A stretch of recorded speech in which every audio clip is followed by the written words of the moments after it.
Hey, what's up guys? Colby Cheese here with your champion first impressions, this time featuring some Riven. I do have to be honest, this is one of the most fun champions that I've got a chance to play in a really long time. Congratulations, Riot, you really got this one right. And she's got a whole lot of bobbing and weaving. She's got a really nice flow to her if she's used properly. Otherwise, you can kind of say she's just a ton of face rolling, which, to be honest, that's not going to do you a lot of good if you just face roll. You do need to use your abilities in a nice way. Like, you have to combo them properly. You have to know when to auto attack in between your abilities and stuff like that. She feels kind of like she's pulling an Aurelia role, where she's that tanky bruiser that can do quite a bit of damage, and I feel like it's more of perhaps like an AoE Aurelia, is what it feels like to me. So as far as Riven's concerned, what I like to do is I'll pull up a full AD page on her. I actually use that because all of her abilities do scale on attack damage, so even her shield does, and therefore that's really beneficial for her to do that. And you can pick up some armor pin items to complement that later on.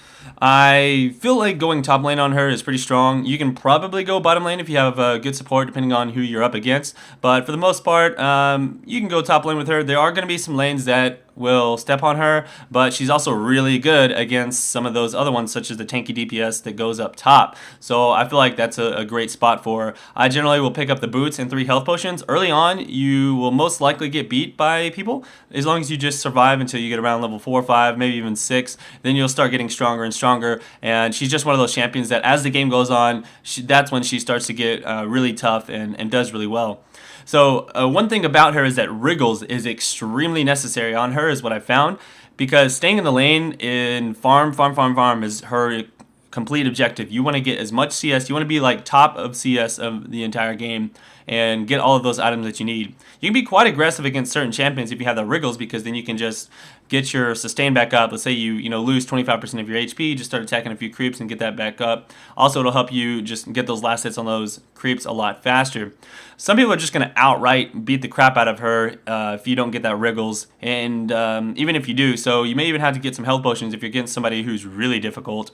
Now, Riven is actually pretty squishy, so it's probably going to take you a little bit of practice and experience to learn kind of like which lane compositions you can go super aggressive against and which ones you need to play a little bit more passive. So that's the thing, that she can actually poke really, really hard, and she does a really good job of it. However, some people are just going to beat you. Even if you go up and try and use your full combo of poke on them, you're actually going to wind up behind from that poke. So some people, you're probably going to need to just use your bobbing and weaving to get last hits in and try and avoid damage rather than to poke, and then just wait for the right opportunity for them to make a mistake, use up some of the cooldowns and then go in and use some of your poke on them. And that's kind of the way you're going to have to use her, because she is really mobile in that sense.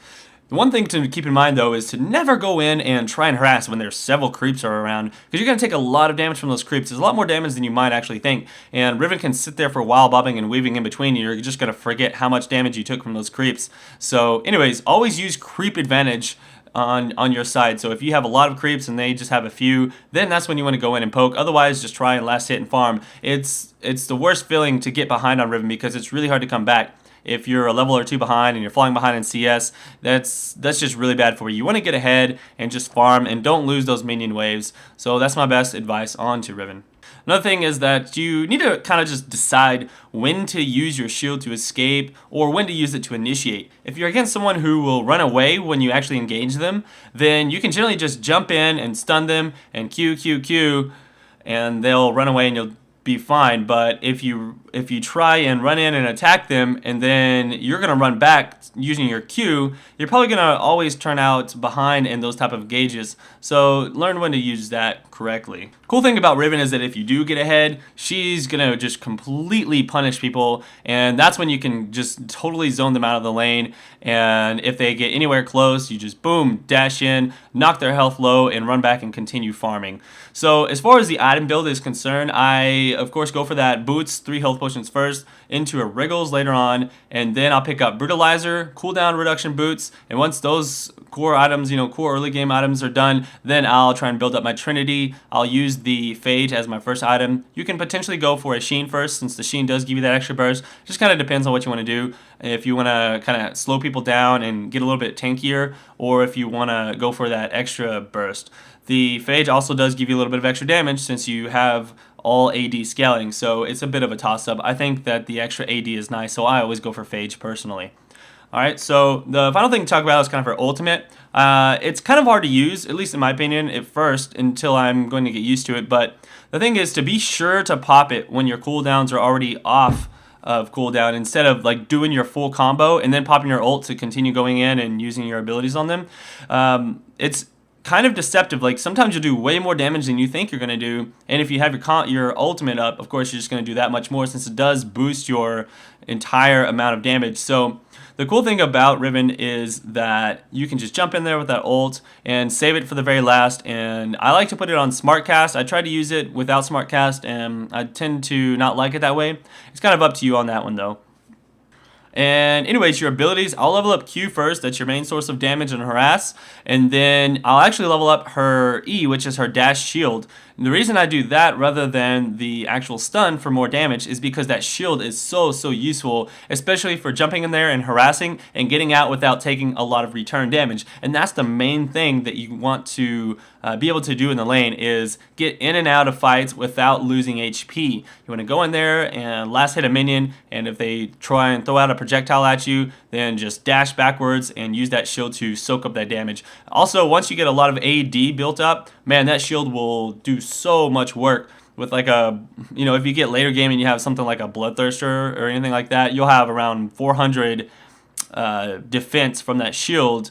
Plus, you'll have, I think it's like a 4-second cooldown as well. So it's really nice to have that. If you were on the fence about buying Riven, I'd say definitely purchase her. She's worth it. I don't know if she's going to be considered OP or anything like that, since she does have a little bit of early game issues. She's really strong. She's not going to completely demolish kids unless she's super fed, but that's most champions anyways. I feel like she's actually quite balanced, and so for that reason, thumbs up on this champion, guys.